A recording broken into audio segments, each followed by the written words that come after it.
مرکزی حکومت نے سوشل میڈیا پلیٹ فارمز اور آن لائن ثالث اداروں کو ہدایت جاری کی ہے کہ وہ فحش، عریاں، غیر اخلاقی اور دیگر غیر قانونی آن لائن مواد کے خلاف کارروائی کو مزید سخت بنائیں۔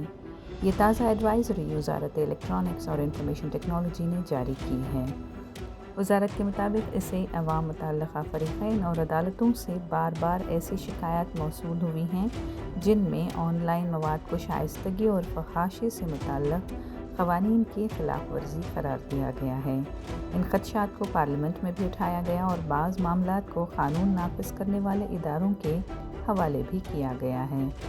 وزارت نے واضح کیا ہے کہ آن لائن پلیٹ فارمز کو اپنی ڈیو ڈیلیجنس ذمہ داریوں پر زیادہ مستقل مزاجی اور سختی کے ساتھ عمل کرنا ہوگا، خاص طور پر جنسی مواد، بچوں کے لیے نقصان دہ مواد، پیڈوفیلک اور دیگر غیر قانونی مواد کی فوری شناخت اور ہٹانے پر زور دیا گیا ہے۔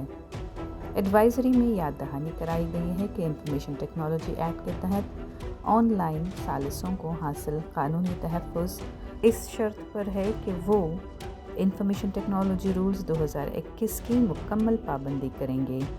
پلیٹ فارمز کو غیر قانونی مواد اپلوڈ ہونے سے روکنے کے لیے معقول اقدام کرنے اور عدالت یا حکومت کے احکام پر مقررہ مدت میں فوری کارروائی کی ہدایت دی گئی ہے۔ وزارت نے سوشل میڈیا کمپنیز کو صارفین کی شکایات درج کرنے اور حل کرنے کے نظام کو مزید مضبوط بنانے کا بھی کہا ہے۔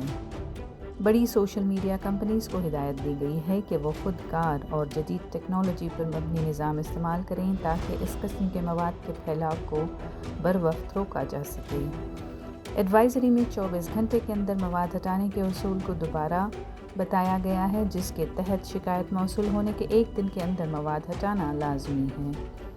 وزارت الیکٹرانکس اور انفارمیشن ٹیکنالوجی نے خبردار کیا ہے کہ ہدایات پر عمل نہ کرنے کی صورت میں I T act, the indecent representation of women act اور پاکسو ایکٹ کے تحت کارروائی کی جا سکتی ہے۔ ساتھ ہی پلیٹ فارم سے کہا گیا ہے کہ وہ فوری طور پر اپنے مواد کا جائزہ لیں۔